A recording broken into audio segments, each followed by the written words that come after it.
aku doa kalau misalnya aku bisa masuk ke lewat jalur SNMPTN tertulis, aku minta tolong Tuhan, eee, SNMPTN undangan aku digagalin aja. Aku nggak biasa punya plan B. Itu kayaknya safe place banget ketika aku bisa, masuk ke industri migas gitu. Mhm. Oke, kalau gitu berarti kita bisa upgrade kita punya target sampai dengan 1 M. Selama kita selama kita dapat apanya ya, kita dapat kliknya dan teman-teman mau berjuang lebih ya kayaknya apa aja sesuatu yang baru yang nggak pernah kita pelajarin pun, mmm, kalau kita mau mulai dan kita gigih untuk kejarnya, pasti akan bisa didapetin gitu. Ketika benar-benar segigih itu untuk kejarnya, aku rasa nggak ada yang nggak mungkin gitu. Persahabatan dan impian. Aku mungkin salah satu orang yang beruntung memiliki seorang sahabat seperti Rizky Arif. Seorang yang sekarang lebih dikenal sebagai pebisnis millennials. Kita SMA bareng dan akhirnya berpisah di dunia kuliah. Aku ke Unan Padang dan ia ke ITB Bandung, tapi masih sama-sama di jurusan teknik. Kemudian ia bertransformasi dari seorang engineer menjadi sales, dan kemudian menjadi pebisnis yang sukses. Salah satu rintisannya yaitu Nah Project, mungkin sudah banyak yang tahu. Sneaker yang sudah bisa menembus istana. Seorang petarung, seorang pemimpi. Itulah gambaranku kepadanya. Namun, ia harus meninggalkan Nah di masa jayanya. Tapi ia bisa membuktikan diri sebagai seorang petarung sejati. Humans.id adalah karyanya yang kedua, yang saat ini telah menjadi parfum yang paling dicari anak muda, yang setiap launching selalu sold out dalam beberapa menit saja. Ya, aku bangga sebagai seorang sahabat, juga sebagai seorang pemimpi.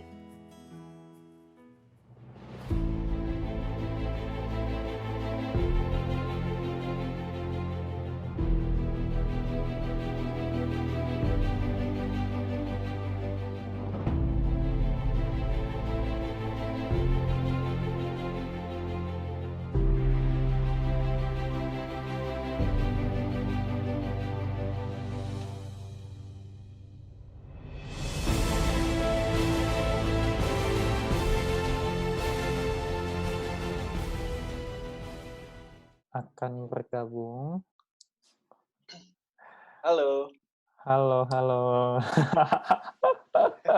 Selamat siang teman-teman semuanya, sahabat Tabihita dimanapun berada, mudah-mudahan dalam saat ini masih dalam kondisi sehat dan kita semuanya terhindar dari segala penyakit dan kita tetap bisa beraktivitas sekalipun dalam keterbatasan saat ini.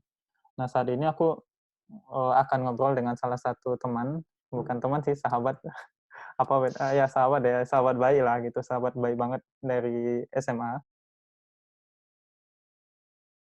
Oke, pertama-tama thank you banget udah diundang sama Amin untuk ngobrol-ngobrol. Ya, untuk teman-teman yang nonton, nama aku Rizky, teman lama Amin dari SMA, dari kelas 1 sampai kelas 3 kita duduk bareng terus, nggak pernah dipisahin di kelas. Terus, habis itu kita pisah, aku kuliah di ITB. Dari 2012 aku kuliah di sana. Aku ngambil jurusan teknik geologi. Um, Dulu impiannya itu pertama kali ingin kuliah di ITB dan kenapa ambil teknik geologi itu rencananya tuh pengen ngambil industri perminyakan. Tapi nanti kita cerita-cerita lebih lanjut Oke. lebih dalamnya kenapa tiba-tiba di sini sekarang. Um, Singkat cerita, aku sekarang ada di industri kreatif, lebih sering berbisnis. Aku jadi konsultan marketing juga, punya brand juga, brand perfume yang namanya Humans. Terus pernah juga punya brand sepatu namanya Nah Project. Terus ya beberapa kali jadi konsultan marketing, terutama di online marketing dan gimana caranya ngembangin bisnis bagi anak-anak muda yang melek sama dunia sosial media dan digital marketing dan lain sebagainya. Jadi itu kira-kira singkat cerita karir yang aku jalanin selama 3 tahun terakhir dari mulai lulus kuliah sampai dengan sekarang. Itu mungkin perkenalan singkat dari aku kali ya, Mit.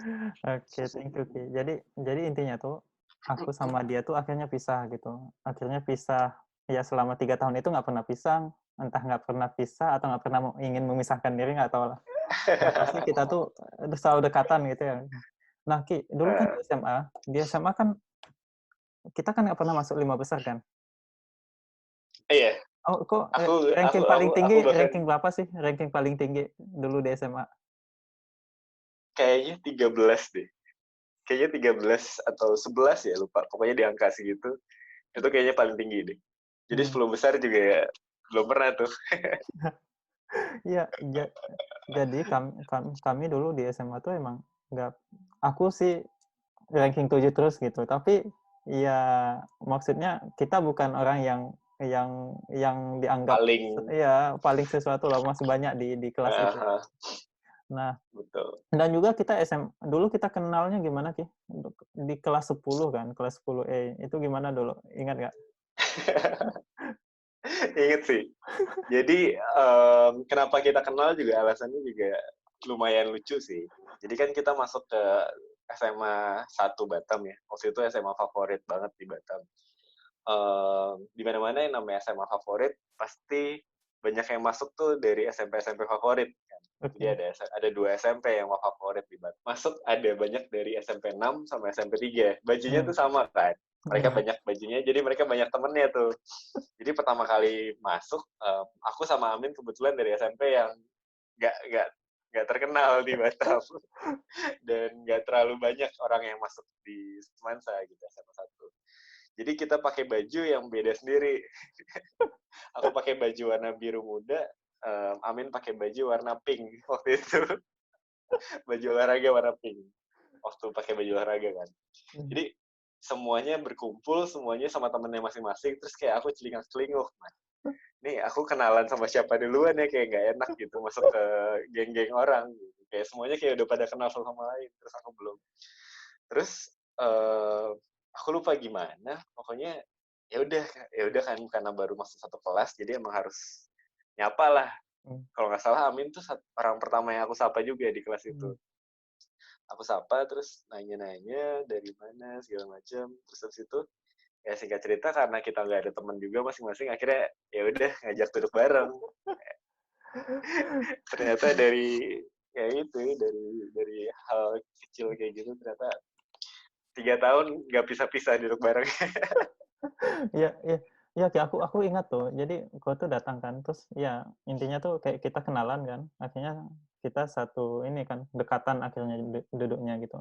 Nah, pada saat itu kan SMP 25, aku kan SMP 25, kok SMP Immanuel kan. Immanuel kan masih ada Iya, beberapa nggak sih? Ada si Lewi gitu. Tapi SMP 25 tuh aku ada sendiri. ada Ada berapa 3 orang orang Immanuel? tapi Iya. pisah-pisah. Oh Jadi iya, nggak ada di bisa-bisa. satu kelas yang sama. Ah, Heeh. iya. Ya, jadi ceritanya intinya dari SMP Immanuel itu ada 3 orang tapi pisah di kelas 10 atau kelasnya beda-beda dan aku sendiri SMP Hmm. 25. Jadi singkat ceritanya tuh itu cara kita tuh kenalan akhirnya tuh dekat kayak gini gitu. Terus di SMA, kegiatan kita di SMA itu palingan ngerubik, yang ngerubik Ngerubik, barang. Itu aku main main futsal, ya main futsal. main futsal rutin. Hmm, Terus ya udah deh. Itu iya. paling. Jadi yang aku apa ya, yang dunia SMA sih yang aku ingat tuh kita tuh hmm, kayak gimana ya? Maksudnya itu kalau aku sih masih agak peduli ya terhadap pendidikan, maksudnya terhadap nilai-nilai saat itu, maksudnya masih agak rajin lah Oh, dibandingkan dibandingkan Arif gitu kan. nah, dibandingkan Tapi aku ya. iya, iya aku bisa nilai diri aku kayak gitu dulu. Karena Iya, ya karena aku tuh kan sebenarnya salah satunya tuh nggak terlalu ini kan, nggak terlalu nggak terlalu gregetan kayaknya. Lebih gregetan ke gitu. ya udah kalau misalnya aku suka sama pelajarannya, aku coba pelajarin, aku coba yang terbaik. Tapi kalau misalnya nggak terlalu suka atau nggak benar-benar cinta sama pelajarannya, jadi kayak biasa aja. Nah, iya, Ki, tapi yang jadi titik baliknya itu aku pada saat itu ingat di kelas 3. Di kelas 3 SMA, saat itu udah mulai ikutan les kan. Aku udah mulai Oke. ikutan les di GO.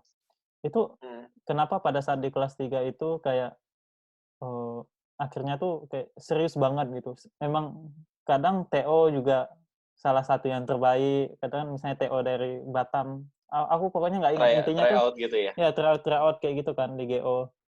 Mhm. Itu kenapa pada saat di kelas 3 ininya, titik baliknya, maksudnya tuh kayak Mhm. pengen, terutama aku ingat tuh kayak biologi, saat itu tuh aku masih ingat tuh Bu Erda tuh, sampai waktu itu kayak jelasinnya tuh enak banget gitu untuk kita nerima gitu. Sampai akhirnya jadi tutor juga kan di GO, untuk yang Iya, anak-anak SMP. iya. Kenapa kelas 3? Sebenarnya singkat apa ya, sebenarnya yang aku ingat kenapa ceritanya di kelas 3 itu, tiba-tiba jadi semangat banget, tiba-tiba jadi aku, apa namanya, jadi pengen belajar dan rajin banget, ngejar ngejar pelajaran-pelajaran yang selama ini ketinggalan. Kelas 3 itu aku baru tahu aku mau ngapain, baru Oke. tahu mau mau ngejar apa yang mau aku kejar gitu. Jadi, kelas 1 kelas 2 mungkin saat itu lebih kepada apa ya, eee, mmm, lebih menikmati aja masa-masa SMA, ya udah menjalankan dengan secukupnya, tapi aku juga masih di sisi lain tuh masih bingung aku harus ngapain setelah Mmm. ini. Setelah dari SMA tuh, step berikutnya apa gitu, apakah mau kuliah, kalau kuliah mau kuliah di mana, eee, mau nantinya mau kerja sebagai apa dan lain sebagainya. Jadi itu yang masih karena masih benar-benar bingung, jadi nggak ada greget untuk, "Oke, aku mau ngejar sesuatu deh." Nah, itu berubah sejak kelas, 3 awal, di Mmm. mana saat itu pressure-nya memang, tinggi ya, maksudnya kan teman-teman udah mulai ngomongin mereka mau masuk kuliah di mana, terus mereka mau ambil jurusan apa, mau jadi apa, dan lain sebagainya. Kita juga baru mulai, kok orang-orang udah pada mulai ngomongin kuliah ya, padahal baru masuk masuk masuk kelas 3 gitu Iya kan, iya. masih masih 1,5 tahun lagi gitu. Heeh. Terus, akhirnya, look up banyak beberapa industri, baru saat itu ngerasa, oh, kayaknya industri yang paling besar saat itu, yang sepertinya membanggakan kalau bisa kerja di industri itu, saat itu adalah, oil and gas, Mmm. industri migas gitu kan, Mmm. minyak dan gas. Karena, iya kata orang kalau udah di industri migas, jabatannya bagus dan lain sebagainya, karirnya oke, terus secara earnings juga bagus, Mhm. jadi itu kayaknya safe place banget ketika aku bisa, masuk ke industri migas gitu. Mhm. Dan setelah itu juga mulai cari-cari mana kira-kira, kampus yang punya, potensi paling besar untuk diterima sama industri migas ini gitu kan. Barulah, ketemu sama geologi ITB. Sebenarnya, ada waktu itu ada pertimbangan juga mau ngambil yang perminyakan, tapi aku lebih kepada, oh kalau misalnya geologi kayaknya waktu itu lebih lebih umum kali ya, jadi masih bisa di pertambangan, masih bisa Mmm. di, sipil juga, di Mmm. konstruksi dan lain sebagainya. Jadi nggak terlalu, eee, ya nggak terlalu ini banget lah, terlalu niche atau terlalu fokus ke satu Mmm. industri doang. Jadi, kelas 3 awal itu baru mulai nentuin tuh waktu itu. Jadi, oke, kayaknya aku harus masuk geologi ITB, dan baru tahu bahwa ternyata masuk ITB nggak semudah itu gitu. Nggak nggak segampang itu, dan aku jadi ngerasa, eee, aku harus ngejar banget untuk bisa dapetin, masuk ke ITB, apalagi ya kita dari daerah kan, maksudnya mungkin kita saat itu kita tahu banget kalau misalnya orang-orang yang di Jakarta, orang-orang yang di Bandung, di Jawa, yang mana semuanya banyak yang pasti pinter-pinter, terus lebih kompetitif lah daripada kita gitu. Kita kita ngerasa ya karena kita di Batam, ya kota kecil juga, pulau kecil, aku ngerasa kayak, walaupun aku bisa baik-baik aja di kota Batam, tapi belum tentu, mmm, bisa bersaing sama teman-teman yang ada di luar kota Batam gitu, terutama di Indonesia. Karena yang mau masuk ITB saat itu ya, aku ngerasa banyak sekali gitu kan. So, bermodal apa ya, saat itu modalnya adalah, udah tahu mau ngapain, Terus semacam ngerasa um, harus bisa compete nggak cuma di sini, tapi ngelihat keluar juga gitu. Jadi itu titik baliknya. Aku mulai rajin banget belajar dari sana. Benar-benar tiba-tiba ambisius sampai yang dulu pas SMP aku ingat dimarahin sama orang tua gara-gara nggak pernah belajar, sering main Oke. game. Jadi kalau orang tua masuk kamar terus ini jam segini masih main game aja, kapan kamu belajar gitu kan. Pas kelas 3 SMA, Ah, semester udah mau masuk semester 2, ini kayak pertama kali aku ngerasa. Ini hmm, ya cerita lucu. Jadi ya udah, jam berapa ya? Jam 3 pagi hmm, orang tua masuk, itu malam minggu kalau hmm, nggak salah. Orang tua masuk kamar, terus habis itu buku berantakan di mana-mana gitu, ah, lagi belajar, lagi ah, ngapain gitu kan, lagi ngerjain soal, terus mau latihan buat try out. Terus kayak orang tua marah, kayak, ah, kamu itu belajar sampai jam segini, kamu kamu kapan istirahat ya gitu. Jadi terus pernah sampai ada saudara lagi datang di rumah, jadi terpaksa kamar aku harus bareng sama adik. Tapi hmm, karena nggak bisa belajar kalau lagi sama adik, jadi aku pindahin barang-barang ke dapur, terus aku belajar di dapur beberapa hari sampai saudara kemudian pindah lagi. Jadi um, ada energi yang kayaknya meletup-letup yang ngerasa tuh kayak aku harus ngejar, nggak bisa stop, nggak bisa cukup. Ada sesuatu yang pengen aku dapetin, dan ini bukan buat ngebuktiin ke siapa-siapa, tapi untuk lebih ke diri sendiri, bahwa ya ya sebenarnya semua orang kalau mau berusaha bisa, tinggal you just have to have the click momennya aja kapan gitu loh. Karena mungkin 2 tahun pertama aku nggak ngapa-ngapain, aku ngerasa nggak belajar dan nggak catch up sama pelajaran. Bahkan aku nggak suka banget sama biologi sampai dengan hmm, kelas 2 SMA. Terus kelas 3 SMA aku jadi harus pelajarin biologi, dan aku dalemin sedalam-dalamnya sampai aku nantang diri sendiri untuk oke, aku akan ikutan olimpiade. hmm, Olimpiade swasta sih sebenarnya, hmm, bukan olimpiade yang diadakan oleh lembaga resmi OSN, tapi pengen banget ikutan olimpiade supaya nantang diri sendiri untuk bisa suka sama biologi. Dan mungkin Amin juga inget ceritanya, itu kayak teman-teman gak ada yang tahu aku bisa biologi, terus tiba-tiba aku ikutan olimpiade ya, biologi, terus tiba-tiba menang juara 1 gitu kan. Terus itu kayak orang-orang langsung bingung, dan ya itu lebih ke kepuasan diri sih berarti. Ya ini juga memberitahu ke teman-teman bahwa ya selama kita selama kita dapat apanya ya, kita dapat kliknya, dan teman-teman mau berjuang lebih, ya kayaknya apa aja sesuatu yang baru yang nggak pernah kita pelajarin pun, um, kalau kita mau mulai dan kita gigih untuk kejarnya, pasti akan bisa didapetin gitu. Itu nggak mudah untuk bisa ikutan olimpiade biologi dan belajar biologi dari awal hanya di 2 bulan 3 bulan sebelumnya. Tapi ketika benar-benar segigih itu untuk kejarnya, aku rasa nggak ada yang nggak mungkin gitu, karena ya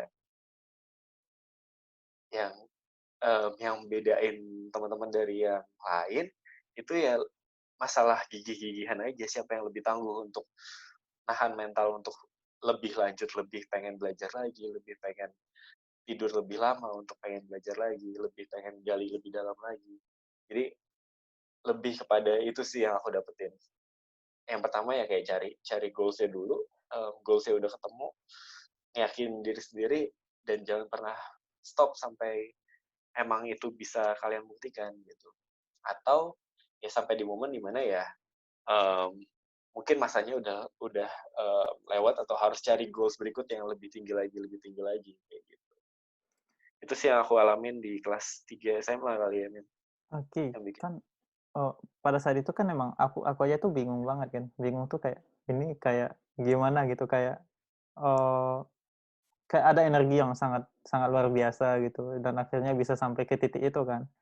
Tapi Hmm. kan aku juga, kadang tuh sering tuh menantang diri aku tuh untuk mencapai sesuatu gitu. Tapi di dalam perjalanannya itu kadang tuh ada bosan, Pi.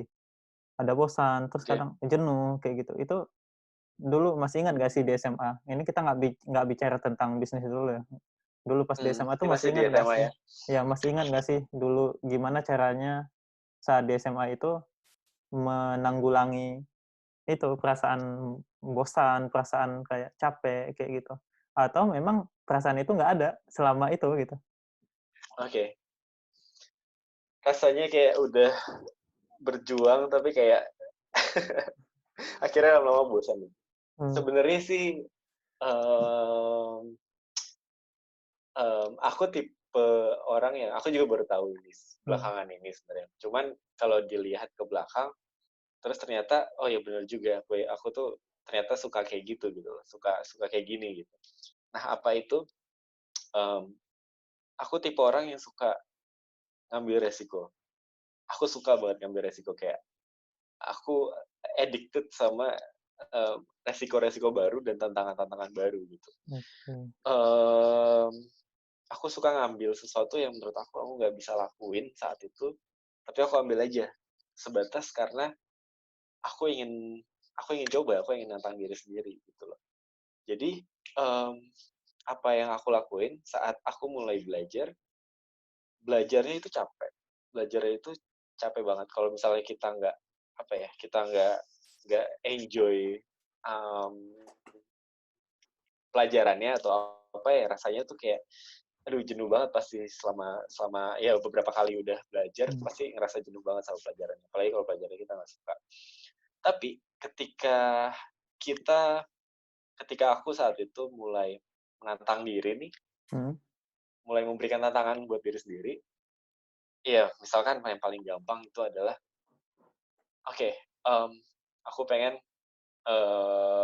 aku pengen ikut olimpiade misalnya kayak tadi itu jadi ada sesuatu yang memicu lagi gitu loh karena aku ngambil komitmen untuk ngambil tantangan itu berarti aku harus paling nggak aku harus micu diri sampai tantangan itu bisa aku lewatin gitu. Terus setelah itu aku habis itu nantangin diri sendiri aku bilang ke guru les aku untuk aku pengen ngajar kelas aku pengen ngajar tutor teman-teman kita yang di SMP atau SMA kelas 1 mungkin itu jadi tantangan lagi itu jadi step up lagi jadi energi baru lagi berarti aku harus lebih kalau mereka tanya apapun aku harus bisa jawab kalau misalnya mereka ini kalau misalnya aku nanya apa aku ngajari materi berarti aku harus paham banget sama semua materinya itu berlanjut tuh Min jadi perasaan aku harus tantang diri sendiri dan lain sebagainya itu berlanjut sampai ke level dimana aku ngerasa oh um, setiap kali misalkan ada try out ada apa aku jadi punya standar sendiri dan standar itu yang kemudian jadi tantangan bahwa aku nggak boleh di bawah ini lagi aku harus terus coba naik lagi coba lebih paham lagi sama lebih banyak hal baru habis itu ya untuk nantang diri sendiri lebih maju lagi gitu bahkan mungkin yang paling ini ya yang paling berkesan saat itu buat aku itu adalah um, jadi saat itu kita kita kan satu semester terakhir tuh benar-benar belajar buat UN sama buat SMPTN. Hmm. SMPTN tertulis dulu namanya. Hmm. Sekarang mungkin namanya apa? SBMPTN. SBMPTN. Dulu dulu namanya ada SMPTN tertulis sama SMPTN undangan. Undangan. Jadi undangan sama tertulis. Nah, um, kita benar-benar belajar banget untuk tertulis karena kalau tertulis tuh benar-benar ujian, tapi kalau undangan tuh lebih dilihat dari nilai raport kan, nilai Yang raport. yang Terus notabene nilai rapor tuh kadang gimana sih? nilai raport tuh nggak tahu lah, Ah, tergantung guru. nggak tahu lah. Ya, pokoknya itulah. Ya pokoknya banyak itunya lah nggak bisa di ini. Dan aku waktu itu bikin tantangan ke diri sendiri. Aku ngerasa bahwa um, aku pengen ngambil yang SMPTN tertulis. Jadi seandainya aku dapat SMPTN undangan pun, maksudnya dapat kesempatan untuk milih SMPTN undangan, aku nggak akan senang untuk apa namanya untuk bisa diterima karena lewat jalur SMPTN undangan. Jadi aku pernah waktu itu berdoa kalau misalnya aku bisa masuk kuliah dengan cara SNMPTN tertulis. Waktu itu doanya tuh saat udah ngedaftarin SNMPTN yang undangan. Aku doa kalau misalnya aku bisa masuk ke lewat jalur SNMPTN tertulis. Aku minta tolong Tuhan, SNMPTN undangan aku digagalin aja. Itu kayak sesuatu yang aku juga nggak tahu kenapa kayak gitu. Itu anak mungkin nggak normal itu. Tapi aku ngerasa bahwa aku harus bisa buktiin diri aku di yang tertulis, karena rasanya tantangannya tuh lebih lebih bener-bener kayak ngerasa hidup dan mati kan. Kalau misalnya nggak lewat yang tertulis, berarti ya entah itu kita harus nunggu tahun depannya atau harus lewat yang swasta dan sebagainya. Cuman iya, aku jadi ngerasa oh ternyata hal yang bikin aku tetap semangat, tetap nggak jenuh adalah selalu ada satu step di atasnya, selalu ada satu tantangan di atasnya yang aku nggak tahu aku bisa lewatin atau enggak. Tapi aku coba ambil gitu, aku coba tempuh gitu.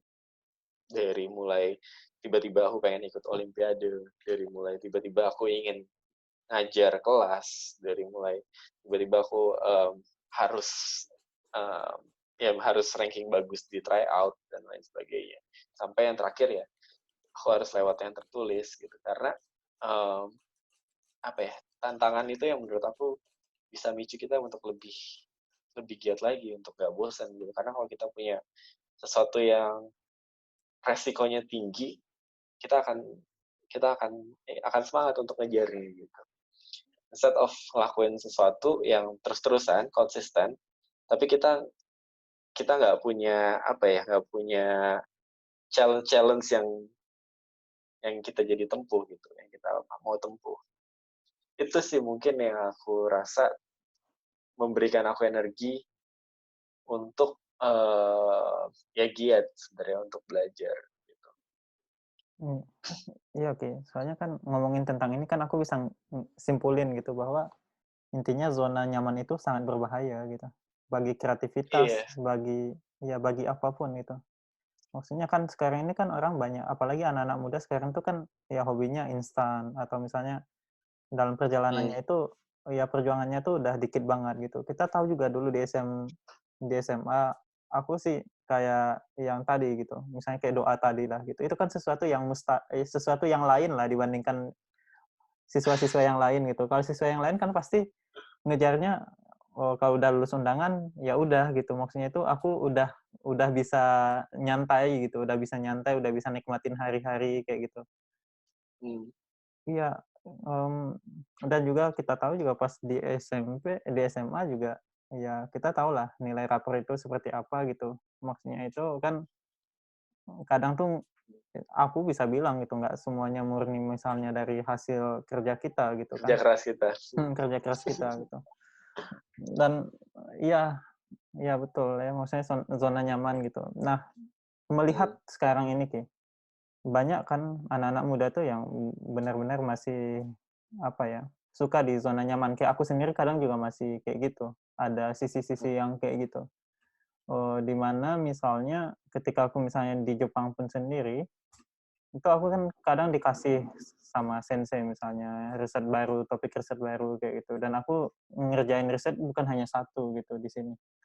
Tapi di satu sisi aku kadang bisa nggak ya, atau aku ya udah publish dulu deh, publish paper dulu. Kan di sini kan salah satu syarat untuk nanti lulus S3 kan kita publish dulu. Ya udah aku publish dulu. Nanti setelah publish nanti bisa agak nyantai gitu. Ya pikiran kayak gitu yang sebenarnya membunuh kreativitas nggak sih? Aku ngerasa iya sih, karena um, itu aku alamin juga. Aku alamin juga pas itu udah mulai kuliah. Uh, Tujuannya mau cepet-cepet skripsi, mau cepet-cepet tugas akhir, cepet-cepet skripsi. Tujuannya biar cepet selesai gitu, biar cepet apa ya, biar cepet ya udah selesai, udah bisa nyantai, udah bisa cari kerja, bisa apa ya, pokoknya nggak usah terlalu ini lagi lah. Tapi itu yang bikin aku rasa mungkin bukan ini yang aku kejar, karena aku nggak dapet tantangan apa-apa lagi ketika di sini di geologi ini gitu. Karena aku ngerasa saat aku belajar tentang jurusan aku merasa bahwa semuanya safe, aku bisa mengerti dengan baik. Aku juga tahu kira-kira tracknya seperti apa. Tapi excitement-nya itu kayak tantangannya yang aku rasakan tuh kayak aku ngerasa se nggak sebesar itu gitu, nggak Nggak hidup. segregetan itu gitu, Iya, iya. nggak hidup rasanya. Ah, So ya kalau ngomongin tentang anak sekarang, ya banyak sih. Mungkin nggak sedikit dari kita juga, dari teman-teman yang sekarang juga masih SMA, masih ini. Mereka ingin semuanya sekarang serba instan. Banyak yang pengen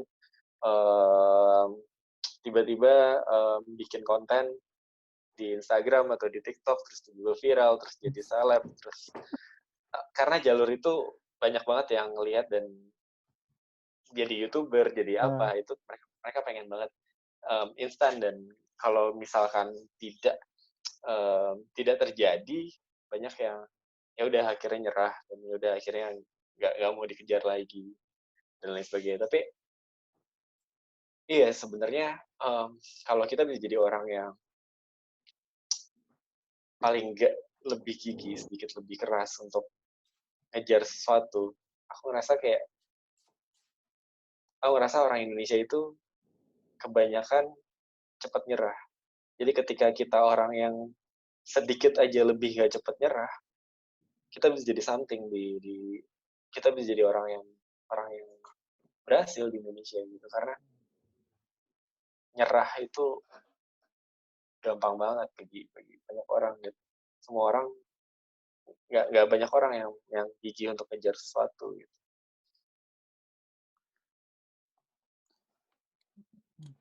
Luar biasa sih ininya. Maksudnya tuh aku tuh benar-benar salut sih. Apa ya? Aku jujur salah satu teman yang paling aku kagumi gitu. Perjalanannya itu ya salah satunya tuh kok. Maksudnya tuh ya Thank aku you. benar-benar apa ya? Kadang tuh cerita kan sama istri tuh. Kadang kan kita ngeliat tuh gimana gimana humans nanti kita ngomongin tentang itu. Tuh kami tuh ngobrol kan. Aku sering ceritain ke istri. Aku tuh bangga banget gitu. Bangga banget tuh kayak jadi teman gitu yang luar biasa perjalanannya dan sampai sejauh ini seperti ini dan bisa memberikan sesuatu untuk orang lain gitu. Dan ngomongin juga masalah kita masih nostalgia aja sih dulu, nostalgia di masa SMA. Nanti kita ngobrolin habis ini agak serius sedikit di dunia kampus Oke. gitu. Dan aku yang salah satu yang paling aku ingat jasa gitu kan sampai aku bisa di sini gitu. Itu salah satunya itu adalah bahasa Inggris yang aku kan nggak pandai banget kan bahasa Inggris dulu. Maksudnya sampai sekarang pun Oke. aku masih terus belajar gitu. Aku jadi maksudnya bagi teman-teman yang dengerin itu, jadi dulu aku SMP di SMP 25 Ah, aku tuh dibilang juara umum yang tak pandai bahasa Inggris. Gitu kayak oke. tiga tahun aku tuh juara umum yang tak pandai bahasa Inggris, masuk ke 10E di yang notabene bahasa Inggris wali kelasnya itu Guru bahasa Inggris. guru bahasa Inggris yang bisa dibilang ketat atau misalnya ya Nah, sesuatu lah maksudnya itu yang lumayan nggak disiplin lah killer ya. juga sih, tapi aku jujur takut gitu ketika misalnya udah pelajaran bahasa Inggris tuh aku takut nggak enjoy gitu, dalam hati aku tuh nggak enjoy gimana nanti nih, aku Eh, kayak malu gitu. Apalagi kalau di zaman SMA kan kita sering tuh ada drama bahasa Inggris kayak gitu, nanti aku ngomong apa, nanti kayak kayak gitu.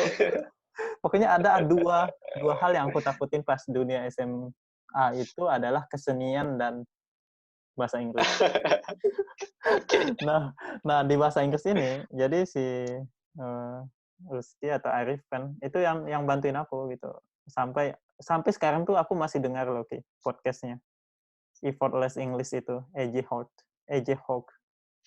Effortless Wah, English yang Club. mana, Min? Aku lupa. Yang 7 aturan, yang misalnya nggak boleh pakai grammar, ya udah ngomong aja gitu. Dia orang Oke. Amerika, Effortless English Club gitu loh. Oke, Aku oke. aku dan 7 aturan itu tuh yang kok apa ya, pas itu tuh ngasih ngasih ke aku sampai downloadin ininya, podcast-nya gitu kan. Tuh aku dengerin. Terus kita beli cube yang kecil, Nah, yang ya. beli cube yang kecil itu aku dengerin dan sampai sekarang cube-nya itu aku masih Oh ada iya? mana. Ya ada pokoknya aku wow gitu. Dan hal-hal yang sederhana kayak gitu tuh aku ingat banget gitu sampai sekarang. Dan aku tipikal insya Allah yang apa ya, yang ingat setiap jejak perjalanan aku sampai sekarang tuh aku ingat siapa-siapa dalam perjalanannya tuh yang ngebantu gitu. Nah, dan Hmm, saranmu itu tuh aku banyak kasih ke orang-orang yang dari adik-adik aku di kampung gitu, yang dari pelosok gitu kan. Mereka kan hmm, tipikal yang susah bahasa Inggris atau malu kayak gitu, dan aku kasih itu hmm, gitu. Kasih, "Ya udah hmm, ini aja dengerin aja, nggak usah ngomong, pokoknya dengerin aja," gitu.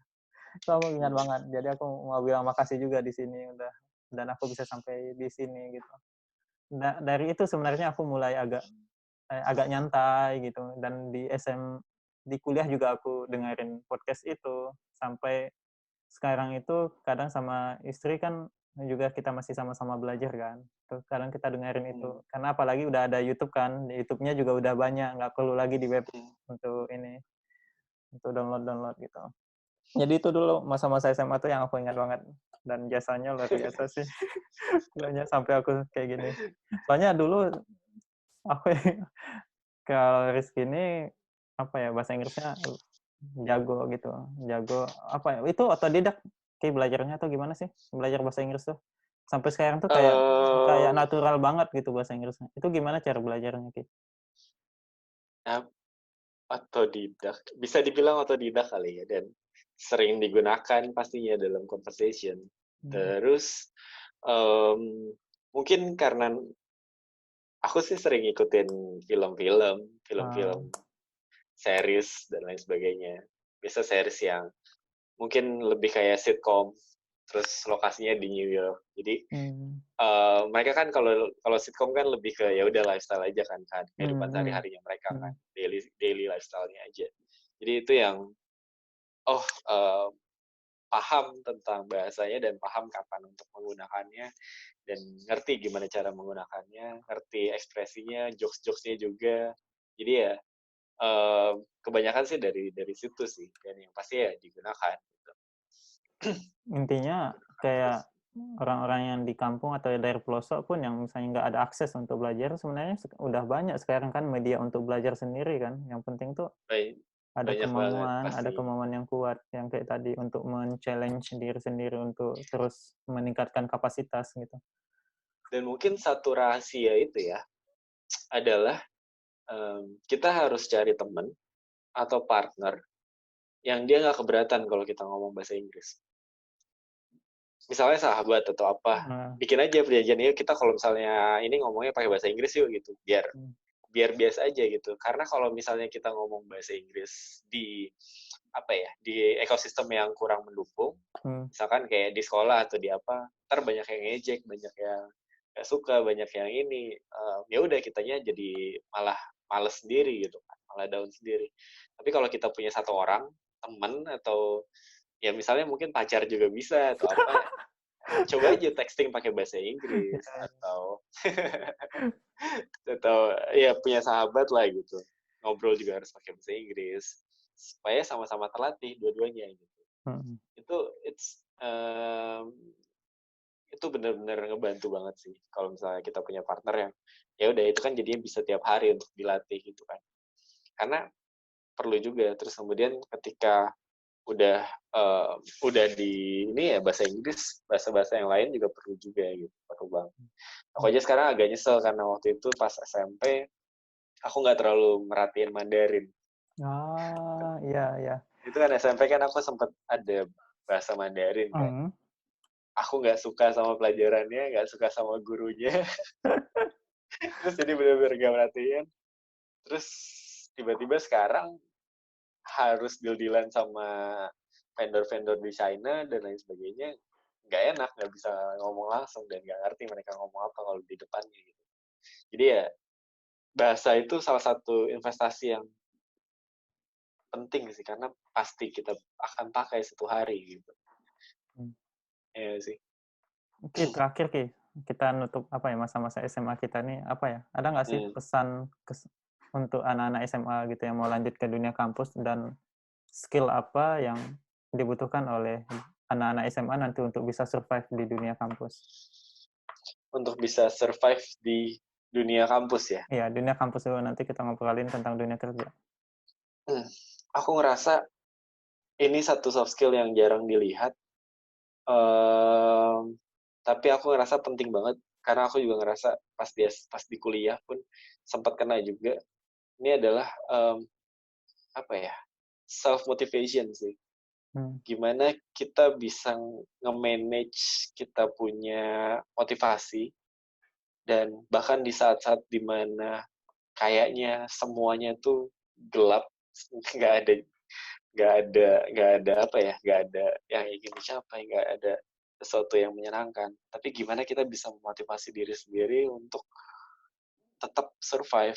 Karena kuliah itu aku ngerasa itu benar-benar kita dengan diri kita sendiri banget gitu. Kita misalkan ya mungkin banyak orang yang ngalamin ini juga nanti, ya misalkan akan ngekos tinggal jauh dari keluarga, punya teman-teman kuliah, tapi teman-teman kuliah tuh akan beda banget sama teman SMA, karena mereka punya kehidupannya masing-masing, mereka juga punya kelas masing-masing dan punya tujuan masing-masing. Nggak ada yang benar-benar apa ya, benar-benar kayak SMA itu kan satu kelas ya, benar-benar tiap hari ketemu sama muka dan semuanya temenan gitu.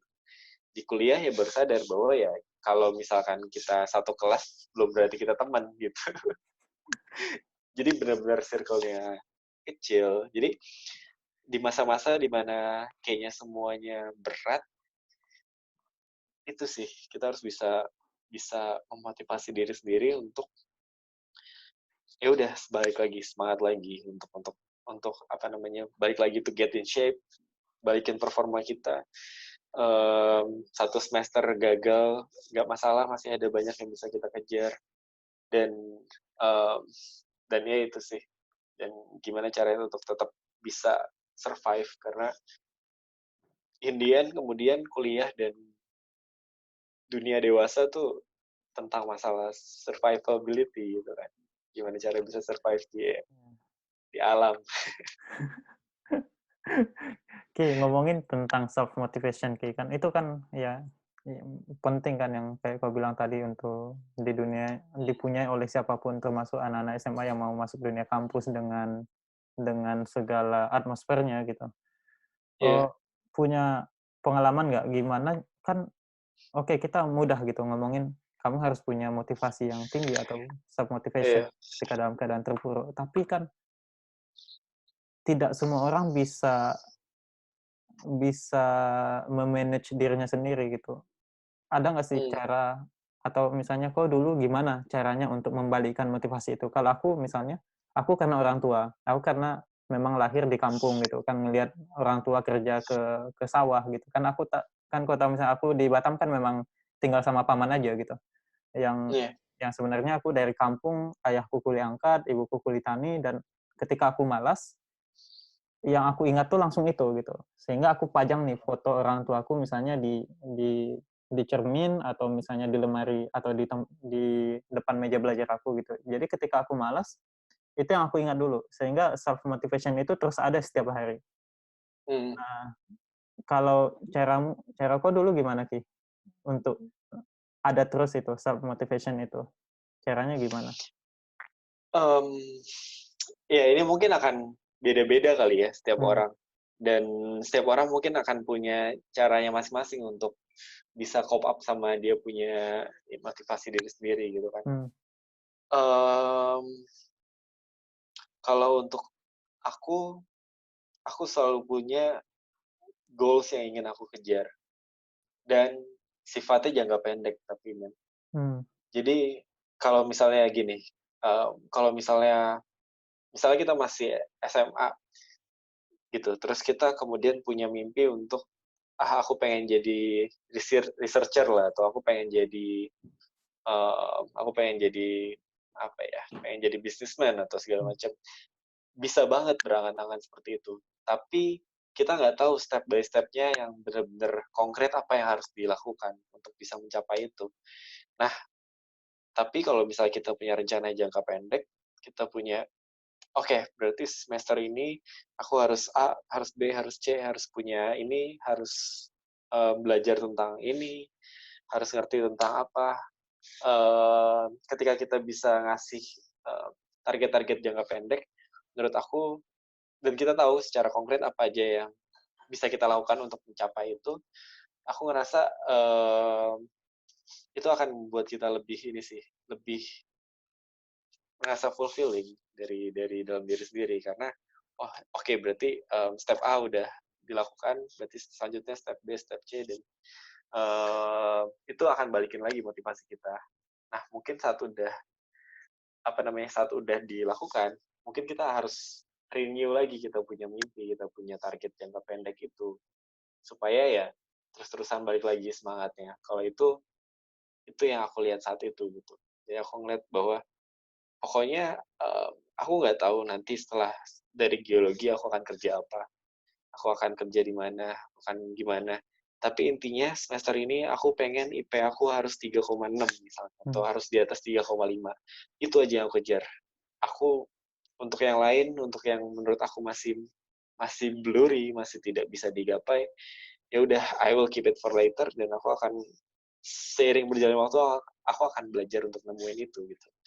Tapi untuk sekarang at least aku pengen di semester ini aku dapat IP 3,5 ke atas gitu. Di atas 3,5. Dan itu yang micu karena kita tahu untuk dapetin IP 3,5 kita harus ngapain aja. Jelas banget kita tahu. Tapi kalau misalnya gimana caranya supaya bisa kerja di Sclumbers G misalnya, nggak tahu, masih belum tahu saat itu gitu, masih bener-bener stepnya tuh masih belum tahu harus ngapain gitu, masih panjang banget. Jadi itu sih yang bikin tiap semester aku biasanya renew tulisan-tulisan target-target yang ada di kamar. Pokoknya aku coba semua ininya bisa terkuantifikasi, bisa dinilai dengan baik. Ya udah aku coba gapai itu tiap semester gitu. Dan itu yang bikin aku survive dan balik semangat lagi gitu. Karena tiap tiap semester, tiap tahun ada sesuatu yang ingin dicapai. Itu sih yang aku rasain saat itu. Intinya fokus ke target jangka pendek, ya mungkin karena kalau misalnya kita udah ini kali ya, maksudnya untuk mendapatkan hasil yang maksimal di jangka pendek itu, maksudnya cita-cita atau visi misi ke depan itu jauh banyak yang terbuka lebar, iya nggak sih? Maksudnya itu kayak Jadi terbuka lebar, iya terbuka ternyata kayak lebar, gitu kan. iya banyak banyak pilihan jadinya, banyak banyak banyak choice jadinya kan ke depannya itu gimana. Misalnya kayak IPK misalnya di atas 3,5, nanti pilihannya akhirnya kalau terus-terusan sampai kita lulus dengan IPK lebih dari 3,5, mau kerja di sini misalnya syaratnya memenuhi, mau S2 juga syaratnya akhirnya memenuhi kan. Iya, Nah, jadi aku juga ngerasa kayak gitu sih. Kita doing our best itu mungkin bukan bukan masalah ini akan terpakai atau enggak di masa depan. nah, Tapi ya misalnya masih SMA gitu, terus harus belajar biologi gitu, terus hmm, tiba-tiba sekarang biologi nggak kepakai atau di dunia kerja atau dan lain sebagainya. Tapi aku lebih kepada ya ketika kita saat itu benar-benar berjuang untuk dapetin hasil yang terbaik, kesempatannya jadi banyak banget, jadi terbuka lebar, dan nggak ada banget salahnya untuk kita ya misalnya dapetin IP yang bagus dan lain sebagainya, daripada kita overthink untuk sesuatu yang kita masih belum tahu gitu kita bisa dapetin atau enggak. nah, Itu Ki, sih. dalam merencanakan sesuatu Ki, misalnya dalam mencapai sebuah tujuan gitu, terbiasa nggak punya plan A, plan B, sama plan C? Atau penting nggak sih plan B, plan C itu? Aku nggak aku nggak biasa punya plan B. Tipikal Jepang banget. Aku Apa?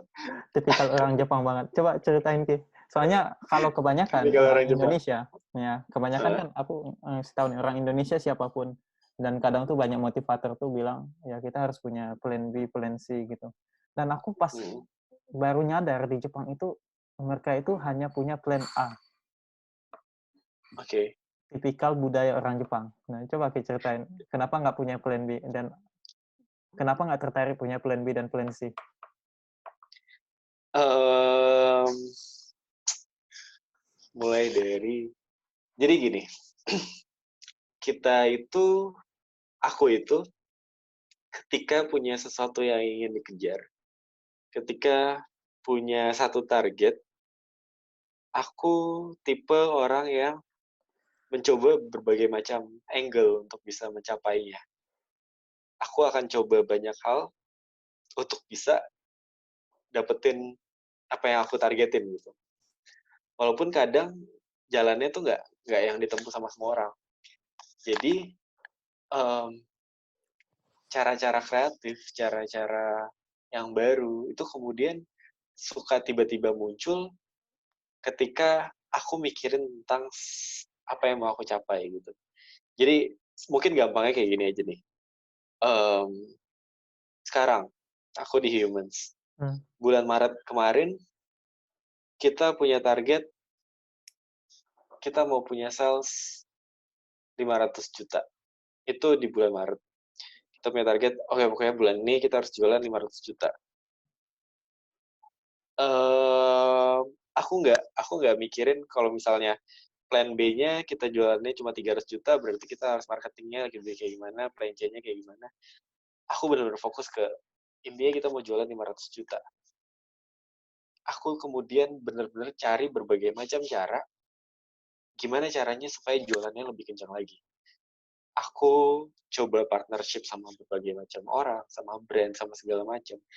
Effortnya aku lebihin banget, karena aku nggak mikirin, oh ya udah kalau misalnya plan A nggak dapet, aku bisa dapat 300 juta kalau di plan B-nya, misalnya kayak gitu. Jadi aku benar-benar fokus ke semaksimal mungkin aku cari sales banyak-banyak ya di bulan Maret. Waktu itu um, di hari ke-12 di bulan Maret, target kita udah terpenuhi. Hari ke-12 tuh target kita udah full. Udah 500 juta saat itu. Terus kemudian kita mikir kan, gimana nih kita udah di atas target. Oke, kalau gitu berarti kita bisa upgrade kita punya target sampai dengan 1M. Oke, akhirnya di tengah bulan, kemudian kita punya plan A baru, yaitu kita punya target 1M. Kita kejar lagi dan kita nggak mikir bahwa kalau misalnya kita punya plan-plan yang lebih tidak kita inginkan, mungkin kita akan ngerasa kita akan mewajarkan tindakan kita gitu dengan cepat gitu. Kita akan um, ya udah kita akan merasa cepat puas dan merasa oh ya udah nanti juga, dan kita mulai mikirin plan B-nya, kita mulai mikirin plan C-nya, mulai mikirin berbagai macam approach untuk bisa dapetin itu. Tapi kalau misalnya kita fokus ke plan A-nya, um, ternyata ada banyak banget cara-cara baru yang kita nggak tahu, dan ternyata di bulan Maret itu kita tembus 1,2 M. Itu sales terbesarnya Human saat sampai dengan detik ini. Hmm. Itu kita cuma punya target 500 juta. Tiba-tiba kita dapat 1,2 M. Bulan April Corona mulai hits di Hmm. Indonesia. Kita jualannya susah dan lain sebagainya, tapi kita survive karena kita Hmm. punya cadangan cash. Dan Hmm. kita bilang, oh kita masih bisa survive sampai dengan 4 bulan, 5 bulan, 6 bulan ke depan, nggak akan ada masalah. Karena kita kejar saat itu, kita kejar banget saat itu. Uh, itu mungkin satu hal yang apa ya, yang kalau misalnya saat itu kita cepat puas dan kita punya plan-plan yang lebih inferior gitu, um, mungkin tiba-tiba pas ada corona ini kita nggak tahu kita punya uang cash atau enggak untuk tetap berjalan dan lain sebagainya. Tapi aku lebih ngerasa kepada kalau kita fokus sama satu hal, kita punya target di satu hal aja, kita akan ketemu banyak cara-cara yang kreatif, cara-cara yang unik yang orang-orang mungkin nggak pikirin untuk kemudian bisa dapetin target yang kita rencanakan. Aku ngerasa gitu sih. Hmm. Itu menarik banget loh Ki. Maksudnya tuh kebanyakan orang yang aku juga lihat dari sekeliling aku tuh, dan aku juga yang kadang yang masih memiliki plan B gitu. Tapi dari sekarang itu aku kayak mulai belajar ya budaya Jepang. Kenapa sih orang Jepang itu seperti ini gitu. Dan aku ternyata baru seminggu 2 minggu ini aku menemukan sebuah tulisan tuh yang menarik banget gitu. Terutama masalah COVID ini gitu. Dan di masalah COVID ini ternyata aku menemukan gitu budaya Jepang itu yang mereka tidak memiliki plan B. Jadi gini Oke. ceritanya Ki. Jadi COVID di Jepang itu kan mereka melakukan tindakan itu, atau dalam dunia apapun, orang Jepang itu selalu melakukan riset dulu. Riset, terus Oke. membuat membuat perencanaan yang sangat terukur gitu loh. Yang Hmm. sangat terukur, sama dengan pas di COVID-19 ini di Jepang. Jadi mereka itu belajar tes itu dari kapal pesiar itu yang Diamond, yang Hmm. kasusnya banyak kan. Nah, Ya. terus juga di kasus di salah satu prefektur namanya di Hokkaido, salah satu pulau gitu. Nah, dari situ mereka Hmm. melakukan riset dan mereka menemukan bahwa cara paling mudah untuk men-stop COVID-19 ini di Jepang yaitu dengan klasterisasi gitu. Sistemnya seperti itu. Cluster. Ya, sistem klaster. Soalnya tidak semua orang yang sudah berpapasan atau sudah berkontak dengan orang yang positif di kapal itu terinfeksi. Hmm. Tidak semua gitu. Jadi mereka tuh kayak mengklaster, oh ini yang rentan untuk menyebarkan, ini yang rentan untuk tersebar gitu. Jadi Oke. mereka fokus mencari itu berdasarkan studi epidemiologi gitu. Tapi Hmm. kan banyak orang yang mengkritik ya Hmm. di masa saat ini ketika kasusnya membesar di Jepang kan. Hmm. Maksudnya terus mengalami peningkatan gitu, dan peningkatannya itu sangat tidak terduga gitu oleh oleh mereka. Dan banyak orang kritikus-kritikus terutama anak-anak muda yang mengkritik tentang metodenya gitu. Ini bukan saatnya untuk sistem klaster lagi gitu. Harus dicari metode lain. Karena Hmm. klaster kan mungkin untuk kawasan kawasan yang kayak Hokkaido mungkin kan karena satu pulau ya masih bisa seperti itu, dan di Ya. kapal juga masih satu lokasi. Tapi mereka enggak, oke. Mereka kekeh untuk itu. Karena Hmm. mereka katanya budayanya itu tidak terbiasa dengan plan B. Kenapa? Kalau mereka punya plan B, intinya mereka mengakui kegagalan mereka di plan A dan mereka mengakui orang yang gagal gitu. Bahwa aku ini orang yang gagal ketika mereka punya plan B. Jadi se-ekstrim itu. Oke. Jadi ketika aku punya plan B, intinya aku sudah mentransfer sebagian energi aku untuk B yang Iya. Heeh. which is di A akhirnya tidak maksimal gitu. Iya, iya. Gitu. Sampai Hmm. akhirnya sekarang mereka tetap di situ dan membuktikan bahwa itu yang benar gitu. Bahwa itu benar dan memang kami memutuskan itu sudah melakukan riset gitu. Dan aku Hmm. salut banget dengan itu. Tapi Ki, nah aku ini, kan kita tahu case di Jepang itu bukan banyak bunuh diri dan lain sebagainya. Iya. Oh, dengan sistem dan prinsip yang seperti itu dalam Dengan prinsip dunia, kayak gitu. ya dunia kampus atau dunia bisnis. Nah, sekarang mungkin kita sambil ngobrolin tentang bisnis gitu. Hmm. Rentan nggak sih ke kita tuh akhirnya stres, Iya. dan gimana Ini cara untuk menghindari stres gitu? iya. Ini menarik sih. Aku pengen baca cerita tentang ini. Bahwa ketika kita jadi orang yang punya ambisi dan kita cuma punya plan A misalnya, ini pasti buat kita jadi apa ya? Buat kita jadi um, kaku, dan mungkin kalau misalkan nggak tercapai plan A-nya atau targetnya, itu pasti akan stres, akan ini sendiri gitu, akan sebel sendiri dan akan ini sendiri. Cuman, nah pas mulai aku belajar tentang bisnis nih, aku mulai belajar satu hal. Ini yang jadi prinsip aku juga sekarang. Ada satu metode di dalam bisnis, dalam startup sebenarnya, yang namanya adalah lean Hmm. startup. Jadi metode lean startup ini basicnya adalah gimana caranya untuk kita bisa ngembangin satu bisnis, ngembangin satu produk tanpa kita gagal.